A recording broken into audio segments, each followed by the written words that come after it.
Expresidente Ricardo Lagos critica la falta de determinación política para gestionar la infraestructura vial del país. De dos balazos, un escolar asesinó a un compañero al interior de su liceo en Linares. Discusión comenzó por un celular. Marcha al Hito 1 desde Perú no llegó a la frontera con Chile. El ministro del Interior peruano evitó que manifestantes avanzaran.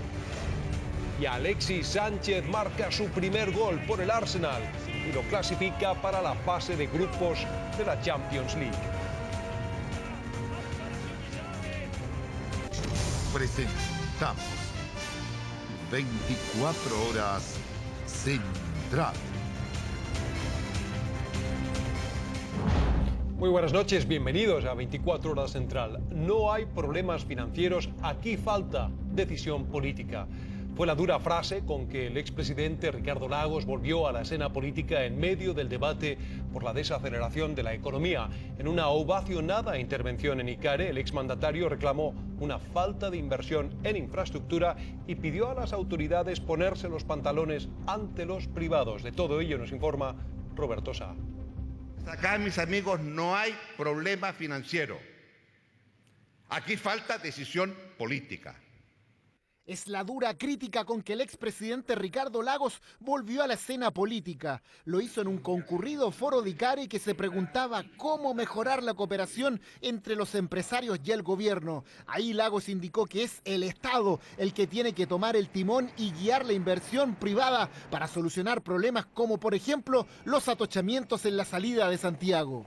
Cuando después de 8 años que tenemos los pórticos electrónicos en las autopistas concesionadas, no hemos sido capaces por parte de la autoridad que explíqueme a mí por qué tengo pórtico en la autopista concesionada y a la salida de Santiago para ir a Valparaíso no tengo pórtico automático con el mismo tag del automóvil. Yo aquí reclamo que la autoridad pública se ponga los pantalones, llame a los concesionarios y le diga, mi amigo, esto no es presentable. El exmandatario agregó que ya se han hecho millonarias inversiones en infraestructura, pero que todavía tenemos un gran déficit que hay que cubrir y puso como ejemplo el metro.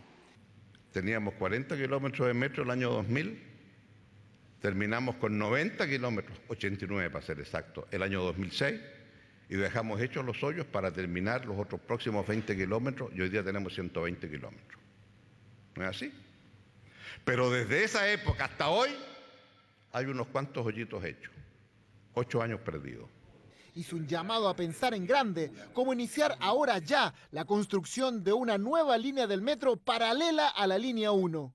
Aproximadamente el 60% de los pasajeros que transporta el metro se hacen en la línea 1. ¿Qué me dice usted? Está colapsada. Usted ya no puede meter más trenes, 1,5 minutos entre tren y tren. Es obvio que hay que hacer una línea paralela expresa que parte en la escuela militar, que termine en Pajarito y que tenga 5 estaciones o 4 estaciones. Y haga usted andén con andén, por aquí va a haber que paren todas las estaciones porque habla la línea expreso, y eso le cuesta ¿cuánto? 1.500 millones, y eso lo levanta así. ¿Y por qué no lo hacemos? Luego de unos 45 minutos de intervención, Lagos fue ovacionado por los asistentes al seminario de ICARE.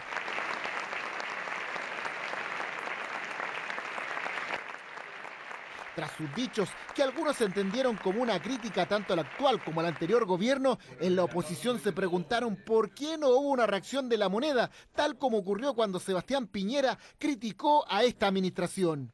Han pasado ya 3 horas y no he visto a los 5 ministros salir a reaccionar con la violencia que salieron a reaccionar con el expresidente. Hay una enorme diferencia entre el expresidente Lagos y Sebastián Piñera. En julio, la presidenta Bachelet lanzó un ambicioso programa de infraestructura, la agenda más ambiciosa de los últimos 10 años, 28.000 millones de dólares, carreteras, autopistas, centros cívicos, embalses, microembalses.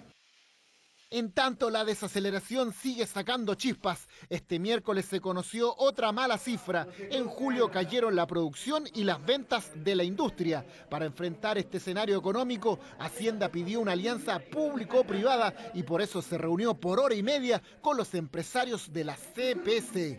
Y colocaremos todos los puentes en esta alianza estratégica público-privada para que justamente se faciliten todas las decisiones, de todos los proyectos. Y nos parece positivo una alianza público-privada, pero eso no es suficiente.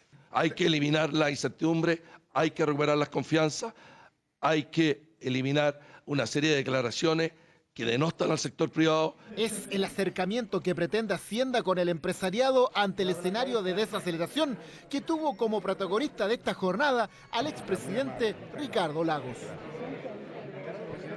A fin de cuentas, una escasa convocatoria consiguió la anunciada marcha peruana hacia el triángulo terrestre reclamado por ese país como parte de su soberanía.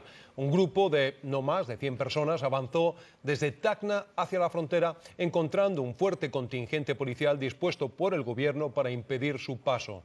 De todo ello nos informa nuestro enviado especial, Francisco Pollack. Y vamos a ir a la frontera, porque ahí hay historia. ¡Hay sangre derramada! ¡Vamos a pasar! ¡Abra usted! Una convocatoria que fue mucho ruido y pocas nueces. No alcanzaron a ser ni 100 nacionalistas exaltados que sus propios compatriotas observaban con sorpresa. Como nueva generación patriota, bien civismo, que amamos a nuestra patria, que algún día nuestros territorios que están en cautivo, Tarapacá y Arica, van a tener que volver al seno de la patria. ¿Hasta dónde pretenden llegar hoy día? Al triángulo terrestre de Perú. Nosotros tenemos que luchar, recuperar con nuestra sangre, con nuestro esfuerzo. Incluso los confrontaron. En Tacna no cayó bien la marcha convocada por agrupaciones patrióticas en medio de la celebración del aniversario de la ciudad. El triángulo es peruano, como se dice, pero para eso está la diplomacia, señores. Con mucho... No, nada de chilena, señor. Yo soy bien peruana acá. Yo puedo apoyar esto, no hay ningún problema, ¿no? Pero vienen de lejos a hacer problemas acá en un momento que no es propicio. Pero estaban decididos. Desde la Fiscalía de Tacna hasta el ministro del Interior de Perú llegaron para detener la manifestación frente al peligro de acercarse al triángulo terrestre por la presencia de minas antipersonales. Pararon sus buses, pero al final no quedó otra que bloquear el paso a 20 kilómetros de la frontera para los pocos que seguían marchando a esas alturas. No es posible que en el triángulo terrestre exista carabineros de Chile. Este triángulo terrestre es peruano y lo vamos a defender siempre. Intervención que no estaba prevista, al menos en Chile. El gobierno peruano impidió un incidente en la frontera, aunque sin renunciar a sus aspiraciones territoriales. El triángulo, que dicho sea de paso, todos sabemos que es nuestro, es peruano, pero esa zona está minada. Es una irresponsabilidad, sería una irresponsabilidad dejar que ingrese la gente a esa zona. Era imprescindible que las autoridades peruanas adoptaran las mismas medidas que adoptaron en el pasado para que primara la sensatez, la responsabilidad. Un conflicto que se mantiene abierto, en especial para este grupo de manifestantes. Lejos de sus objetivos, tanto a nivel de convocatoria como también del propio triángulo terrestre, termina esta marcha convocada por la autodenominada Asociación Patriótica de Perú. Sin embargo, ellos aseguran estar conformes al menos con haber sentado un precedente. Desde Tacna fue el trabajo de Juan Pablo Muñoz en las imágenes y de Francisco Pollack. Y la que sigue, una noticia que invita a la reflexión, porque hasta ahora solo existían casos de alumnos portando armas de fuego al interior de los colegios, pero ninguno como lo que ocurrió hoy en Linares. Un estudiante murió asesinado por otro compañero en el patio del liceo tras recibir 2 impactos de bala a quemarropa. Pablo Amaro con los detalles de este crimen en la región del Maule. Estaba escondido en su casa. Allí se refugió este alumno de 16 años acusado de matar de 2 disparos a un compañero del mismo curso. Esteban, ¿qué le disparaste a tu compañero? ¿Estás arrepentido, Esteban? Estaban en un taller de mecánica automotriz en el patio del liceo. De pronto, 2 disparos interrumpieron la jornada escolar. Fue a quemarropa. No había más de 2 metros de distancia entre él y Cristian San Martín, de 17 años de edad. Aquí yo le pido al ministro Interior que vea el control de armas o armas hechizas, cómo y por qué motivo están cayendo en manos de menores de edad. Yo creo que aquí hay un tema y una alerta nacional que hay que tomar en cuenta. No hay registro de un caso parecido. Es la primera vez que un alumno muere asesinado al interior de un colegio y víctima de otro escolar cargando un arma de fuego. Todo partió porque le escondieron un celular. Los compañeros señalan ellos que habría sido una broma. El compañero, al ver el tema del celular, obviamente agredió a su compañero. La víctima fue trasladado de urgencia al hospital de Linares. Fue sacado desde el patio del liceo agonizando, pero las heridas eran muy graves. Entraron dos cirujanos muy experimentados al pabellón, gente con mucha experiencia, pero no fue posible por la magnitud del sangrado y la magnitud del daño. La arteria aorta es una arteria muy grande, muy importante y sangró litros. La madre del escolar asesinado enviudó hace poco. A la pérdida de su marido ahora se suma la de su hijo mayor. Un crimen que conmociona al Liceo Politécnico de Linares. Sí, porque uno mismo se siente inseguro con las cosas que pasan, todo, droga, todo eso. Es un hecho grave y es lamentable más aún que suceda en la comuna de Linares, por la sencilla razón que la comuna de Linares desde hace un tiempo a esta parte viene implementando todo un programa de mejora en lo que es convivencia escolar. El arma aún no es encontrada y la policía intenta descubrir de dónde la obtuvo el escolar de 16 años que este jueves enfrentará a la justicia. Esteban, ¿qué le disparaste a tu compañero? ¿Estás arrepentido, Esteban? En todo el mundo hay homosexuales y la Armada no es la excepción.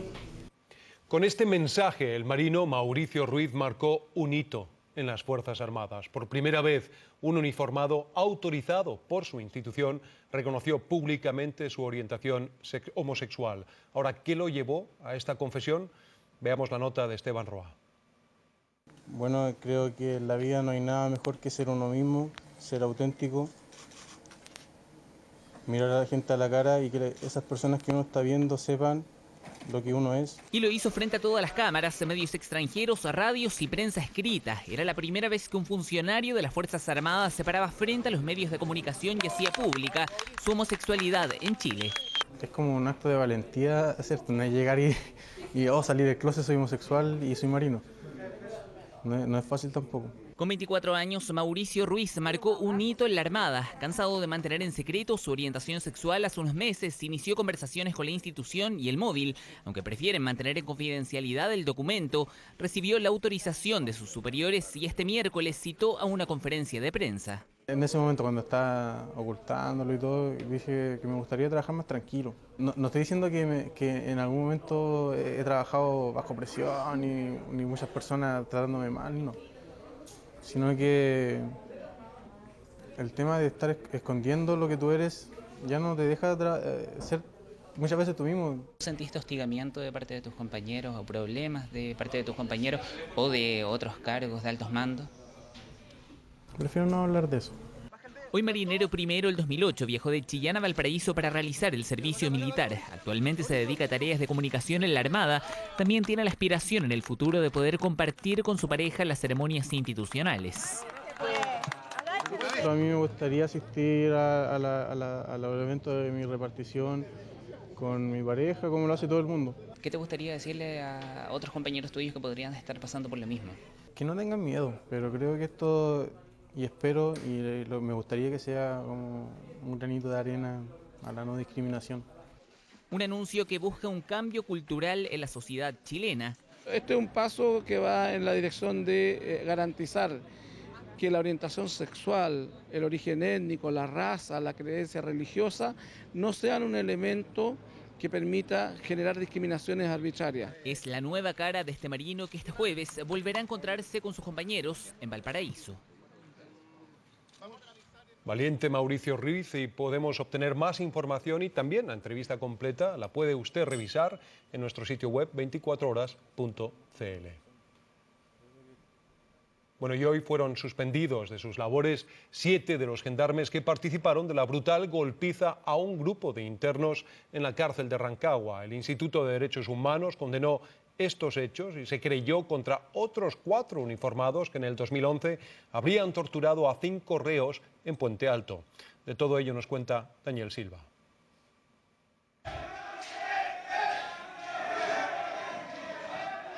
Así reaccionaron los gendarmes de la cárcel de Rancagua ante un intento de fuga de 2 internos. Todo ocurrió durante la noche del 3 de agosto del año pasado. Los reclusos fueron reunidos en el patio central por los uniformados. El castigo recién comenzaba. Días después, Gendarmería inició un sumario para aclarar el incidente y terminó absolviendo a todos los involucrados. Pero esta semana, tras las imágenes mostradas por 24 horas, el ministro de Justicia ordenó reabrir el caso. Y hoy día el fiscal ha determinado suspender a los 7 funcionarios que están identificados por la situación de Rancagua. Junto con aplaudir la medida, el Instituto de Derechos Humanos presentó una querella por otro caso de tortura, esta vez en la cárcel de Puente Alto. Este es uno de los últimos registros de Jorge Ramírez Milla. Fueron necesarios 2 compañeros de reclusión para llevar al joven a su celda. El 31 de diciembre del 2011, un grupo de gendarmes lo sorprendió tomando chicha artesanal junto a otros 4 internos. ¿Cuál fue su castigo? Obligarlos a tomar alcohol, en desnudarlos, en aplicarle gas lacrimógeno, en quemarlos con cigarrillos. Jorge Ramírez se llevó la peor parte y falleció horas más tarde en el hospital Sotero del Río. Golpearon más internos, pero mi hijo me lo mataron. Y cómo me lo mataron, que me lo tiraron del 4º piso hacia abajo. Lo golpearon. Todo eso, que yo quiero justicia. A 2 meses de la investigación, los 4 gendarmes supuestamente involucrados quedaron bajo medidas cautelares. 3 están con arresto domiciliario y 1 en prisión preventiva. Nosotros no vamos a permitir que se establezcan fórmulas de tratamiento que no correspondan a la ley. Así como protegemos a nuestros gendarmes, también estamos obligados a proteger a aquellos que cometen delitos y están en los recintos penales. El ministro recalcó que aunque los 2 casos de apremios ilegítimos ocurrieron bajo la administración anterior, van a hacer lo necesario para agilizar los sumarios y así erradicar este tipo de prácticas. Y el 10% de los estudiantes de cuarto medio del Instituto Nacional abandonó el establecimiento. Alumnos y profesores temen los efectos del ranking de notas que está provocando una fuga masiva en varios liceos emblemáticos del país. Hoy protagonizaron una masiva marcha. Sergio Ramírez y Francisco Moreno con el informe. Desde la vía pública, Carabineros se enfrentaba al grupo de manifestantes que tras la marcha protagonizó algunos incidentes en el ingreso a la Universidad de Santiago. La convocatoria fue en la Plaza Baquedano y desde ahí partieron por la Alameda. Era una marcha no autorizada. Rechazan el ranking de notas. Que ellos le respondan a las familias que hoy en día han tenido que abandonar la matrícula en su colegio, rechazando un sistema que promete equidad, pero que nos damos cuenta que en verdad no la está generando. Actualmente se retiraron alrededor de 50 alumnas esta última semana. También participaron los apoderados. Mira, mi hijo va en primero medio, pero yo estoy luchando hoy día por los de cuarto. Un conjunto de rectores que están tomando determinaciones sin consultarle a nadie. Los docentes y directivos piden señales desde el CRUCH. Se nos han ido 68, 70 alumnos. Entiendo que hoy día hay un grupo más esperando sus certificados para retirar a los alumnos. ¿Es un total de cuánto de matrícula de cuarto medio?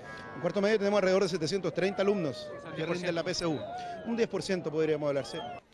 Mariano es uno de ellos, estudió en el Instituto Nacional, su promedio es de 5,9. 5,9 también es el promedio del establecimiento, por lo que no tenía bonificación de puntaje. Ahora en cambio estudia en el Liceo República de Brasil, donde el ranking es de 5,4. Al estar sobre este promedio, el alumno tiene 700 puntos asegurados al momento de postular a una carrera. Perjudica absolutamente, y uno pensaría que esta puede ser una medida que, si bien perjudica, ayuda a algunos colegios municipales, pero eso tampoco está demostrado. El ranking me cambiaría de 631 a 770 puntos. El traslado afecta a estudiantes de los liceos receptores como Javiera. Es la mejor alumna de su curso, tiene un 6,7, pertenecía al 10% de los estudiantes con notas más altas de su generación. Eso le permitiría acceder a la beca de excelencia académica que entrega hasta 1.150.000 pesos del arancel de la carrera. Ante el escenario de la llegada del 10% de estudiantes con mejor promedio, ella podría quedar fuera de este grupo y por consecuencia perdería el beneficio. Estudiantes que están aquí, que tienen altos promedios, con el riesgo de perder la beca de excelencia académica. Porque estos estudiantes que ya llegan con buen promedio de todos los años anteriores y, la competencia aumenta. El Liceo de Maipú tiene un 5,3 de promedio en el ranking. De acuerdo a eso, todos los estudiantes que lleguen con una nota superior a esa son bonificados. El alumno, por ejemplo, que tenga un 5,7 asegura 670 puntos. Con un promedio de 6,5 se alcanzan los 850 puntos. No se pensó en esta fuga que se iba a ver hoy día. El director del liceo sostiene que eso provoca conflicto. Asegura que es un daño para los estudiantes que se cambian y para quienes deben recibirlos.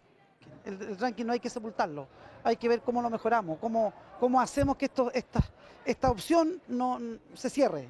En el CRUCH no se pronunciaron si lo harían este jueves. Estudiantes, apoderados y profesores piden ser escuchados. Una joven madre fue baleada anoche en La Pintana. En primera instancia se pensó que estaba vinculada con el baleo registrado en el Hospital Sotero del Río la noche del lunes, pero su familia lo descartó.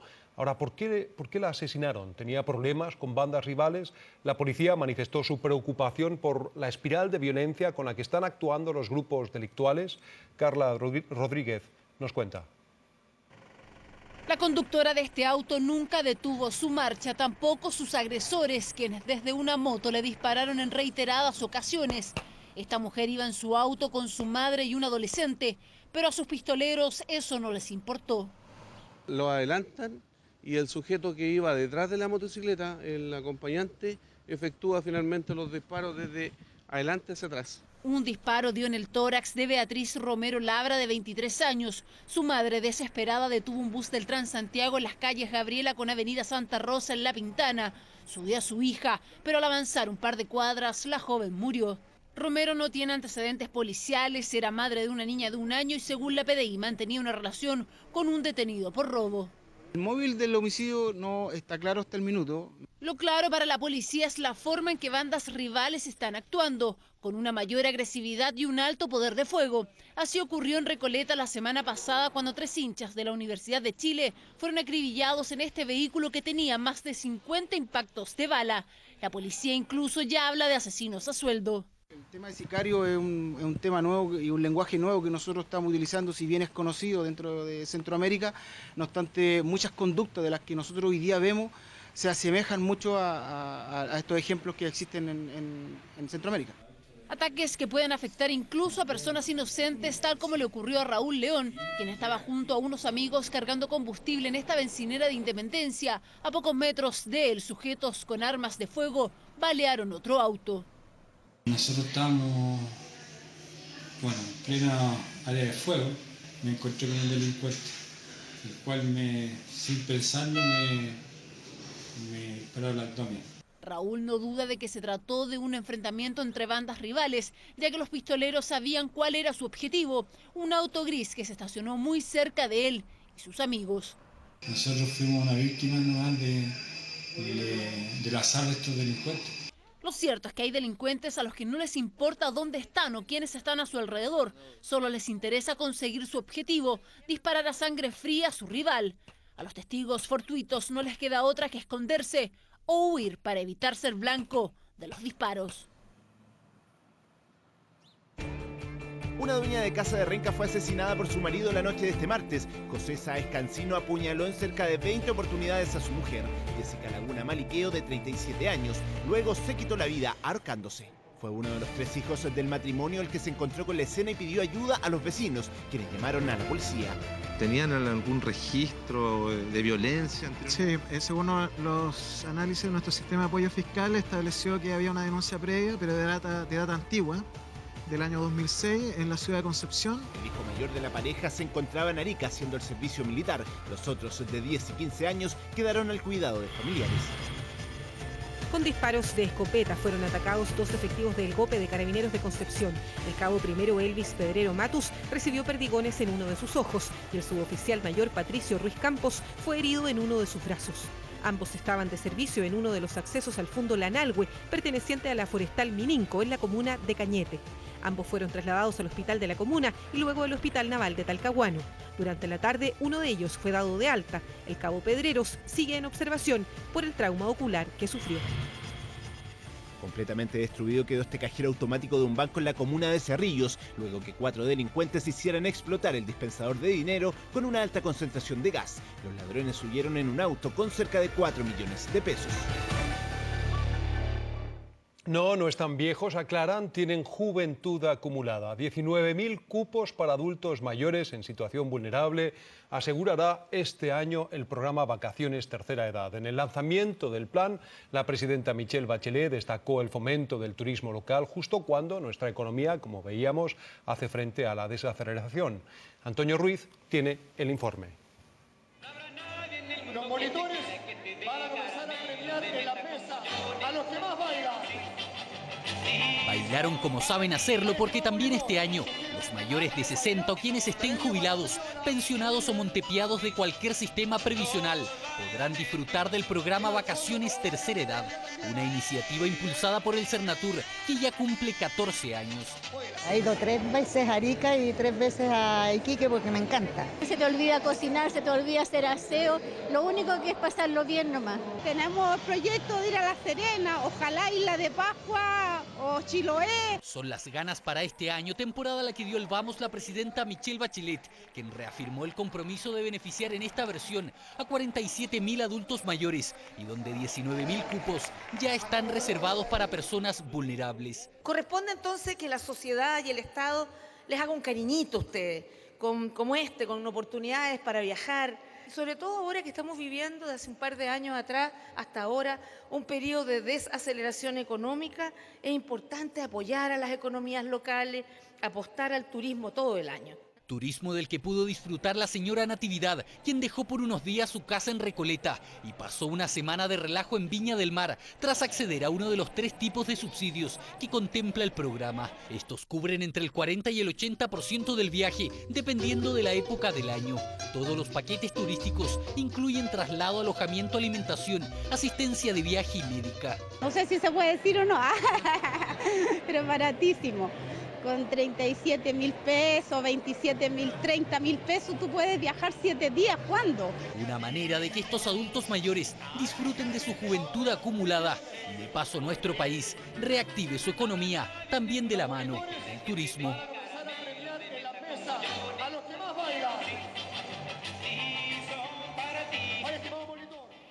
Ambas son mujeres, ambas son de izquierda, pero solo una se quedará con el sillón presidencial. Queda poco más de un mes para las elecciones en Brasil y las encuestas dan como favoritas a la actual mandataria Dilma Rousseff y también a Marina Silva, que amenaza con arrebatarle la reelección. Natalia López con los detalles. Si blanco significara triunfo, se entendería perfectamente por qué las principales candidatas a la presidencia de Brasil eligieron este color para su primer cara a cara a 40 días de las elecciones. Hasta el primer debate televisado llegaron los 7 aspirantes al Palacio Planalto, pero todo se concentró en ella, Marina Silva, la principal amenaza de Dilma Rousseff, quien va por la reelección. Ese Brasil que la presidenta Dilma acaba de describir, que es casi de película, en realidad no existe en la vida de las personas. Candidata por el Partido Socialista Brasileño, Marina quiere ser la primera presidenta mulata de su país. Dueña de un carisma indiscutible, su historia la acerca a los más desamparados. De niña no pudo ir al colegio, trabajó como empleada doméstica y recién a los 16 años aprendió a leer. Pese a ser evangélica, es reconocida por su espíritu progresista y por su cercanía al expresidente Luis Ignacio Lula da Silva, de quien fue ministra. De alguna forma, más que Dilma, ¿no es cierto?, que de alguna forma sucesora de Lula, representa más el sueño inicial de Lula, ese sueño de igualdad junto con crecimiento económico. Esa sería una de las razones por las que sube las encuestas, pese a que se sumó a la campaña hace solo 2 semanas, tras la muerte del candidato Eduardo Campos. De acuerdo al último sondeo, de pasar a segunda vuelta, Marina triunfaría ante la actual mandataria por 9 puntos. Marina no solamente heredó los votos de Eduardo, sino también se ganó la confianza de los votantes indecisos. Indecisos y también descontentos con el gobierno opacado por la corrupción, la pobreza, la inseguridad y los gastos en el mundial. Ambas de izquierda se enfrentarán en las urnas el próximo 5 de octubre. Deportes en 24 horas. ¿Qué tal? ¿Cómo le va? Muy buenas noches. Buenas y malas noticias en cuanto a los resultados obtenidos hoy por equipos chilenos en la Copa Sudamericana y por equipos donde actúan chilenos, como es el caso de Alexis Sánchez, que hoy sí jugó un buen partido, sobre todo en el segundo tiempo, en el triunfo del Arsenal sobre el Beşiktaş, que lo clasifica a la fase de grupos de la Champions League. Era un partido duro, complejo, el que debía enfrentar el cuadro del Arsenal con Alexis Sánchez como titular desde el inicio. Y aquí está, intentando en los primeros minutos Wilshere para el cuadro del Arsenal. El conjunto de Beşiktaş, el cuadro turco, aguantando. Alexis Sánchez en ese tiro libre. Y ojo que cuando terminaba el primer tiempo, aparece Alexis Sánchez para darle el gol del triunfo al cuadro del Arsenal, a los Gunners, que clasifican de esta manera a la fase de grupos de la Champions League. Alexis Sánchez hoy sí dejó a los hinchas ingleses, a los Gunners, muy contentos con su participación. Lo hizo bien Alexis hoy, sobre todo incluso más allá del gol en el primer tiempo, en el segundo periodo. A los 6 tuvo la ocasión del segundo, incluso Alexis Sánchez. Ya a falta de 15 minutos para el final, poco más, poco menos, otra vez apareciendo por el centro del área Alexis Sánchez. Y también a 2 del final, ojo que Beşiktaş pudo haberlo hecho. Tenemos nota respecto de esta primera gran actuación de Alexis, dándole el triunfo y la clasificación al Arsenal.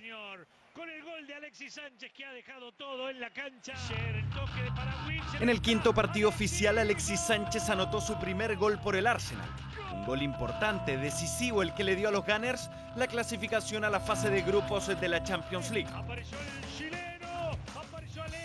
El técnico Arsène Wenger lo ubicó como centro delantero y Sánchez fue la figura del partido.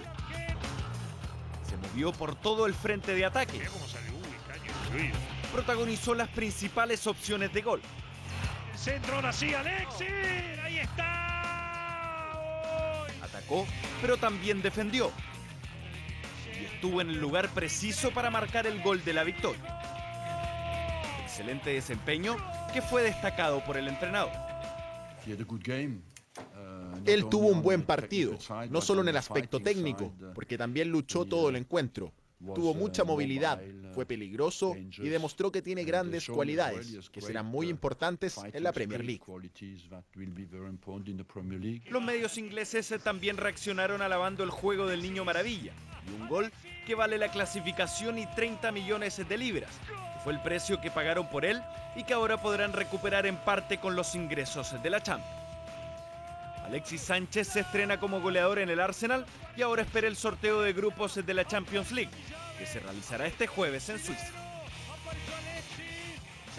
Digamos además que el glorioso Athletic de Bilbao dio cuenta del Napoli por 3-1 y también se metió en la fase de grupos. Hablamos de Jorge Sampaoli. Ayer decíamos que recibió un homenaje en la Cámara de Diputados de Argentina. Él nunca dirigió en Argentina, pero sigue cosechando elogios a partir de sus logros con la Universidad de Chile y con la selección chilena. Tenemos nota precisamente de lo que ha vivido en las últimas horas en Argentina el técnico nacional Jorge Sampaoli. Posiblemente en algún futuro cercano podamos tener el honor de deleitarnos con su juego y de verlo al mando de nuestra amada celeste y blanca. Con estas palabras terminaba el homenaje a Jorge Sampaoli en el Congreso argentino. El deseo de muchos trasandinos deberá esperar 4 años. El mismísimo estratega se encargó de confirmar su vínculo con La Roja hasta el Mundial de Rusia. Por la necesidad que tienen de contar con nosotros, hoy decidimos continuar. Contenta que se haya quedado, sí. Está más cerca, ahí sabes que es bien recibido. Orgulloso miraba Sampaoli su distinción a los hombres y mujeres de nuestra tierra, un país testigo del éxito de uno de los suyos, forjado lejos de casa. Felicitaciones, Jorge, con todo cariño, es unánime. Nosotros sentimos que es un representante también, que a la vez nos genera esto con los chilenos, ¿no? Que media Argentina hinchaba para Chile. Sí. Y bueno, eso me parece que es algo enormemente valorable. Me siento un representante argentino en otro lado, trato de hacer lo mejor posible para el lugar donde estoy o donde estuve, siempre pensando y siempre dejando, no olvidándome nunca de mis raíces, entonces para mí es importante. Lejos de la pomposidad y el protocolo del Congreso, Sampaoli suma elogios en el refinado y exigente paladar del hincha argentino. En las calles de Buenos Aires han oído hablar de sus proezas, sobre todo los hinchas de River, que ya lo ven como uno de los suyos. El reconocimiento se lo merece. A ver, se lo merece porque es un tipo laburador. Fenómeno. Me parece que todos los equipos juegan muy para adelante, que es lo que, el hincha de River lo que quiere. Además es hincha de River y bueno, que venga ya que venga River. Hasta ahora todo se trata de un amor no correspondido. Sampaoli solo piensa en los próximos amistosos de Chile con una sola idea. Potenciar lo colectivo sobre lo individual, tener los valores que tuvimos en el Mundial y en la clasificatoria, sostener todo eso y profundizarlo con mucho trabajo, con el aporte de los jugadores que sientan que tienen que jugar por su bandera, que estén por debajo de su bandera. Y que la bandera es lo más importante. Dirigir a River y a la selección argentina, un sueño con un lugar en común, el Monumental de Núñez. El anhelo de Jorge Sampaoli deberá esperar 4 años más, mientras sus compatriotas le rinden tributos y homenajes. Desde Buenos Aires, Jorge Use, Roberto Cox, 24 horas.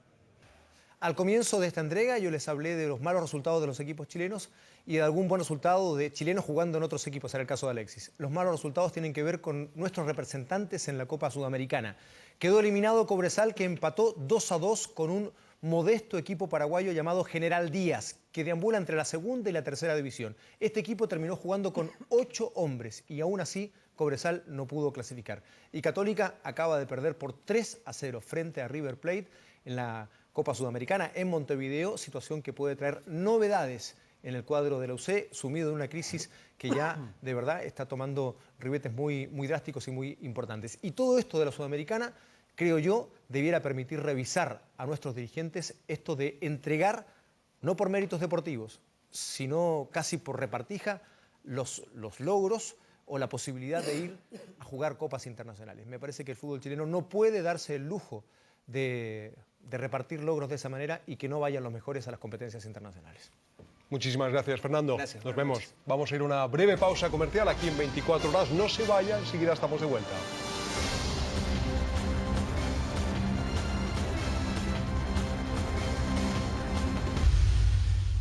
Está en el bolsillo de todos los chilenos y hoy muchos no podrían vivir sin él. Hablamos del teléfono, un aparato que lleva 135 años en nuestro país y que desde hoy tiene un museo que recopila lo que ha sido todo su rápido desarrollo. Nos cuenta Davor Juranovic. No han pasado muchos años desde su extinción, pero a buena parte de los chilenos ya le costaría marcar desde estos teléfonos. En este siglo se acabó el romanticismo de antaño, donde las operadoras eran fundamentales para conectar ciudades, regiones y países. Las ciudades del sur eran con circuito radio, más lento, se escuchaba así como ahuecado, como robótico. Y de repente se iba la voz nomás, simplemente. Para el terremoto del 85 yo fui a trabajar. Uno atendía un llamado y tenía que conformar a las personas, tranquilizarlas, porque no había comunicación las primeras horas. Hoy miran con nostalgia la historia que ellas mismas marcaron cuando Telefónica era la CTC y cuando los teléfonos fijos eran un verdadero lujo. Algunos muy modestos, otros más ostentosos. En el recuerdo, el azul de larga distancia y el amarillo para llamadas locales. ¿Aló, hijo? De Cachilluyo, pues. Aló, Faúndez, Ingeniería Electrónica, instalaciones varias. Así como evolucionaron los comerciales, también lo hicieron los fax, los beepers, el telex, el telégrafo y los celulares. 135 años de telecomunicaciones que para siempre estarán en los pasillos del edificio Telefónica, donde gratuitamente son exhibidos. Los artefactos, los utensilios, en este caso los dispositivos, muchas veces reemplazan a las personas en cuanto al día a día y en la comunicación. Buenos días, señorita, no, buenas tardes. Una llamada por cobrar. ¿La acepta? El británico Graham Bell lo patentó en 1876 y solo 3 años después ya estaba en Chile. De allí que, tal como se exhibe en la muestra, hasta ahora la telefonía nacional siempre ha ido a la vanguardia en una industria que década a década le sobran atributos para reinventarse. Y la Federación Nacional de Productores de Leche presentó una demanda ante el Tribunal de Defensa de la Libre Competencia en contra de 3 empresas por conductas anticompetitivas, en el precio de la compra del litro de leche cruda. Tenemos los detalles en la nota de Fernando Bahamondes. A raíz de un estudio encargado por la Federación Nacional de Productores de Leche realizado entre septiembre de 2006 y abril de este año, el gremio descubrió que durante ese periodo los productores de leche dejaron de percibir al menos 737 millones de dólares. Estos 737 millones de dólares, que incluso responden a una estimación conservadora, son el perjuicio que le ha causado a los productores este comportamiento anticompetitivo de Soprole, Nestlé y Watts. Según esta federación, el precio actual del litro de leche cruda estaría fijado por Nestlé, Soprole y Watts en 182 pesos, es decir, 31,5 pesos menos, según lo que ellos estimaron tras el estudio que hoy presentaron como parte de la demanda ante el Tribunal de Defensa de la Libre Competencia. Contamos con evidencia sólida de que Soprole, Nestlé y Watts han impedido que el mercado de compra de leche cruda en Chile funcione de manera competitiva. Fedeleche aseguró que durante el periodo estudiado la cantidad de productores a nivel nacional disminuyó de 11 a 7.000.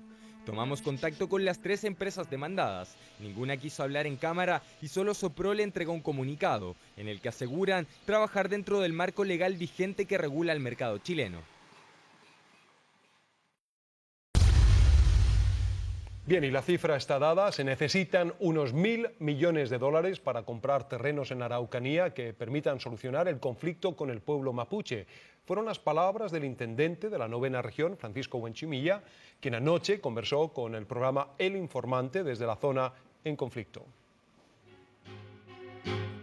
En pleno corazón de la Araucanía, el programa El Informante abrió el debate sobre el conflicto mapuche. Para esto conversó con el intendente de la zona, Francisco Huenchimilla, quien catalogó este histórico problema como netamente político. Corrimos el cerco para poner el tema en agenda, dijo Huenchimilla, quien aseguró que para una solución certera, el Estado debe comprar 100.000 hectáreas de terreno e incluso hizo una estimación de los costos. ¿Cuánto? ¿1.500 millones? Suponte tú que digamos una cifra como 1.000 millones de dólares. Yo me atrevería a dar una cifra así. El Estado gastó en la década del 80 para arreglar a los bancos por la deuda subordinada 4.000 millones de dólares. Entonces, resolver el problema político que tenemos en la región de la Araucanía y hablar de 1.000 millones de dólares no debería ser una cuestión mayor por parte del Estado. Compra de terrenos por parte del Estado que comparten los parlamentarios de la zona, aunque difieren en las cifras. Para el senador Espina son 500 millones de dólares que se deben ocupar en 5 o 6 años. La pregunta que uno debe hacerse es si el Estado de Chile está dispuesto a invertir en la paz social o no. Y yo creo que invertir en la paz social es un deber del Estado, no solo político, sino que moral. No es una cuestión de cifras, es una cuestión de voluntad política. Pero no solamente voluntad política, sino que voluntad presupuestaria, y el gobierno ha manifestado que va a poner los recursos necesarios, no solo para comprar tierra. Opiniones de autoridades, comuneros y empresarios de la Araucanía mostró anoche El Informante. Diversas voces para un mismo conflicto que sigue en debate. No la que tú describes tiene el Estado. John Jairo Velázquez reconoció haber matado directamente a 300 personas, pero solo estuvo 23 años en la cárcel. ¿Cómo logró la libertad condicional el famoso Popeye, jefe de los sicarios de Pablo Escobar? Magdalena Garrido con el informe. Salió escondido y con las luces apagadas por una puerta trasera para que nadie lo reconociera, en un auto blindado y escoltado pero libre. Después de 23 años, el sicario más sanguinario del cartel de Medellín, John Jairo Velázquez Vázquez, alias Popeye. Si usted sabe que si nos metimos a la mafia somos bravos, tenemos que ser bravos hasta el final. Del personaje de animación hereda el nombre y la pasión. Siempre quiso ser marino, pero terminó como lugarteniente del capo de la mafia colombiana, Pablo Escobar Gaviria. Con tan solo 30 años, Popeye se transformó en uno de los criminales más peligrosos del país, tan cruel como para confesar que mató a 300 personas y planificó el homicidio de otras 3.000. Para mí en esa época nada me parecía horroroso porque para mí me parecía muy normal. Y entonces descuartizar de todo eso porque yo estaba montado en esa película. Por orden de su jefe, se entregó a la justicia en 1992, que lo sentenció a 38 años de cárcel, 12 de ellos dentro de esta celda en Boyacá, aislado pero sin perder el tiempo. No, yo hago ejercicio, camino, escribo, me gusta mucho escribir, leo bastante, oigo radio. Sí, y tengo el segundo para ahorita que salga. Estudió 14 diplomados y obtuvo los mejores puntajes. Por su colaboración con la justicia, salió en libertad condicional después de 23 años. Uno en esa época arreglaba todos los balazos, eso ya no se puede. Yo cuando tenía un problema con una mujer misma. La época cambió y ahora Popeye es quien teme por su seguridad en una Colombia que todavía luce las huellas de la lucha contra el narcotráfico. Y así terminamos 24 Horas Central, no sin antes, como de costumbre, agradecerle a nombre de todo el equipo aquí su sintonía. Muy buenas noches, hasta mañana.